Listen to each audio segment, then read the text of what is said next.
Disney has mastered the art of producing cartoon shows that keep audiences captivated and attached. But when you look at the run of cartoon hits they've had over the past decade, it's not hard to see why. From Gravity Falls to Star vs. the Forces of Evil to Amphibia and even The Owl House. These shows have been made with a format I like to call the Disney cartoon formula. And today, I will tell you what that means and how Disney has been using it to create cartoons that get very good ratings and create die-hard fan bases. So if that's something you'd like to know more about, stay tuned. I'm sending you back to the world of the living. You've shown me the error in my thinking. And if you can do that at age 13, then imagine the guardian you'll be after a life full. The Disney cartoon formula is when a protagonist is sent to a foreign land where they don't fit in and have to learn how to adapt to their new environment. This can either be the case of getting transported to an alternate dimension or moving from one part of the country to another side that seems strange to you. So this is the formula, and now I'm coming to show you how it appears in some of our favorite Disney cartoons. In Gravity Falls, Mabel and Dipper are sent to the mysterious little town of Gravity Falls from California to spend their summer vacation. In Big City Greens, Cricket Green and his family move from a rural farm area in the countryside to a metropolitan city. In Amphibia, Anne, Marcy, and Sasha are transported from LA to the reptilian-filled world of Amphibia. And presently in The Ghost and Molly McGee, Molly and her family leave their town to go live in Brighton. As we can see here, the concepts of all of these shows revolve around the main character having to leave their preferable living condition for one that isn't familiar to them. This can be done without their consent like with Anne to Amphibia, or with consent but with resentment like Dipper and Mabel to Gravity Falls, or with full acceptance and even anticipation like with Molly McGee going to Brighton. To say that Disney has been successful with this formula would be the understatement of the year. Cartoons like Gravity Falls and Amphibia have used this formula to become cult classics among their various demographics, while shows like Big City Green have been able to last for 4 years with a movie coming along because of it. But the real question from this video would be, why has it been so successful? And I know I found the answer. Pain be shared.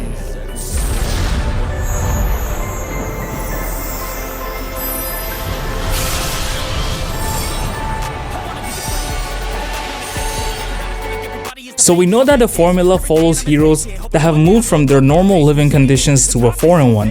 And I know this may be a situation that sounds familiar to you.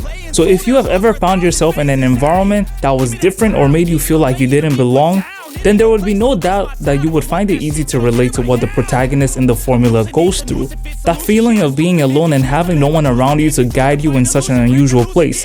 That you have to go through the daunting process of finding new friends and essentially starting a new life. It's a scary feeling for most people, and it's comforting to know that you are not the only one going through this. So once you find a cartoon where the main character is also facing these obstacles you had to deal with, you develop a soft spot and become attached to them.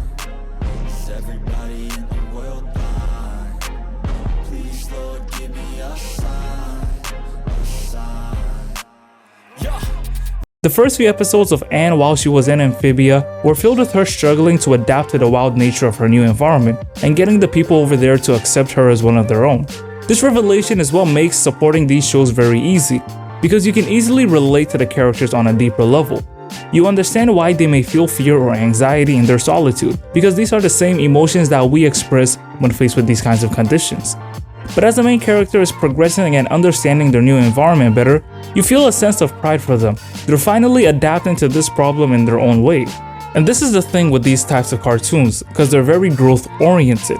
Characters use their experience to grow throughout the show. They go through so many changes and development that at the end of the show, they are no longer the same person they once were when they started. Star Butterfly, for example, starts the series off as an immature princess who needed to be sent to Earth to learn the value of responsibility. And by the end of the series, she blossoms into a person capable of making huge decisions when the moment calls for it. I don't know why she ended up here, but Mom, this isn't your home. Don't you remember anything besides this place? The reason this formula hooks you in is that you get to see how the hero learns from their previous mistakes and uses them to move on ahead. And whilst they are growing, you become more familiar with them. You take notes of their habits, quirks, likes, dislikes, temperament, and other aspects of their personality. And this makes them feel less like a cartoon character and more like an actual person, especially if they share certain traits with you. it only solidifies the relatability you had in them. Throughout the journey in their new world, they get to discover new places and make new friends. And as the saying goes, if you want to go fast, go alone. But if you want to go far, go together.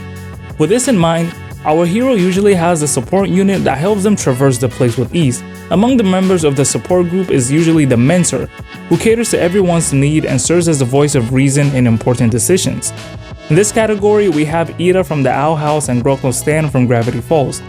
After the mentor comes the comic relief, which usually is an animal companion or from whatever species is available in that world. But the role of this individual is to keep things lighthearted with comical inputs from time to time. And in this category, we have King and One-Eyed Wally from the Owl House and Amphibia. Most important though are the best friends of our heroes. This is the Marcos and the Plantars of the Amphibious and Star vs. the Forces of Evil respectively. These people make the hero feel so welcome with the type of relationship they develop with them that they stop feeling so lonely and start to interact with other people. They are the keys to our protagonists breaking in from their self-imposed limitations with their encouragement and constant good vibes. This character choice is only made better by the type of world building and lore that is established in these kinds of shows. Every setting is able to evoke certain emotions from you because of the colors and designs that are used to make it look distinct and familiar as time goes on. I mean, how many of you have imagined yourself going to buy different items from the mystery shack you would never use? Or go to the city of Newtopia to do some exploring and research on ancient froggy artifacts? A lot. And it's because the shows have been able to arouse your curiosity with vibrant cultures and locations which hold secrets waiting to be unearthed. From the heights of the Muni Kingdom to the depths of the Boiling Isles, these places are littered with creatures and wonders beyond our wildest imagination. And by harnessing them, Disney has been able to provide us with shows with places that start to feel less like fictional worlds and more like real ones. For better or for worse, you decide. But for me, I can see more shows following this format where they put a regular person in an environment that is very different for a long time. It's a niche that can stay fresh depending on the setting and the characters that are involved. And as long as they don't saturate the market with poorly made cartoons, this can keep things entertaining for a very, very long time. So now you tell me, what do you think about the Disney animation formula? Is this something you have also noticed, or am I tripping really hard right now? Tell me your thoughts and let's start a discussion about it below. Click here to watch a video on why people love anti-heroes so much, and click here to watch a video on why American Dad thrives but the Cleveland show failed. Thank you so much for taking time out of your day to watch this video, and I hope you drop in next time to see what I have. Tune out.